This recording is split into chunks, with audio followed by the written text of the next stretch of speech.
Jadi ide awal dibangun Airbnb ini itu pertama dari habit kita biasa.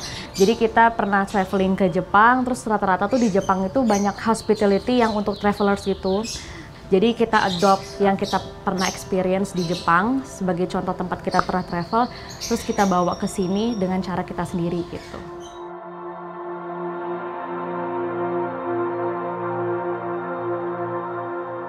Pertama, konsep Skandinavia itu kan balik lagi dia lebih menekankan sisi environment yang kuat gitu kan, jadi lebih alam. Cuman karena kita latar belakangnya nggak di gunung es ya Mas ya, jadi kan akhirnya kita tonjolkan apa sih yang bisa kita kasih juga di Skandinavia, tapi versi Bandung lah gitu kan. Kita ngelihat Bandung juga punya potensi untuk emphasize environment. Terus ada suhunya yang juga mungkin lebih dingin dibanding Jakarta misalnya gitu kan. Jadi itulah salah satu pemicu juga sih kita bangun konsep Skandinavia di Bandung.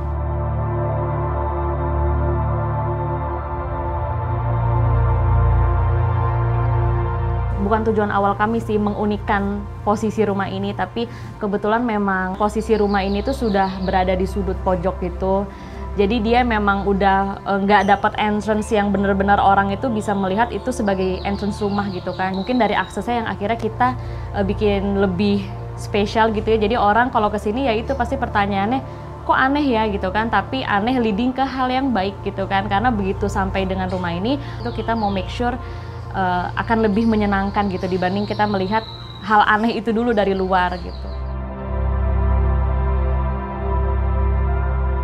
Kenapa sih kok banyak tangga gitu kan? Itu karena pertama limited space sih gitu. Jadi lahan yang ada itu sekian, kemudian dari lahan sekian itu kita perlu berbagai macam fasilitas gitu kan. Kita perlu berbagai macam ruang. Kalau kita mengacu pada main entrance itu kita alur layoutnya itu mulai dari lantai 1, kemudian 2, 3 sampai dengan 4 yang ada rooftop. Jadi di lantai 1 itu ada servis itu yang meliputi tempat istirahat. Terus tempat untuk masak, kemudian ada kamar mandi dan juga laundry gitu. Lantai 2 dikhususkan memang hanya untuk tempat istirahat aja, ada 2 kamar tidur dan 2 kamar mandi. Kamar mandi umum dan kamar mandi private yang ada di kamar tidur utamanya.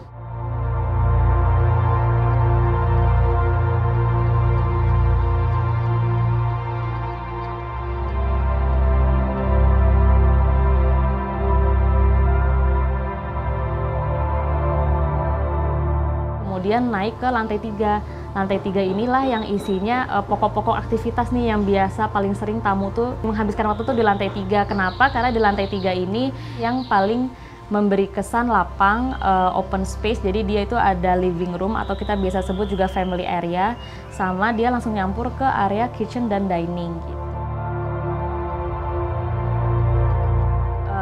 Sekarang posisi Airbnb ini kan sebenarnya nggak yang di Bandung posisi atas gitu ya, ini kita sebenarnya jatuhnya masih di kota. Terus biasanya kalau misalnya masih di daerah kota itu kan kita view-nya itu belum bisa mendapatkan pemandangan yang lebih asri gitu kan. Paling yang mungkin bisa menjadi favorit kita juga ada rooftop garden ini, itu untuk mungkin menyeimbangkan feel kita di kota, tapi kita juga bisa feel kita tuh sudah ada di tempat yang lebih asri gitu kali ya.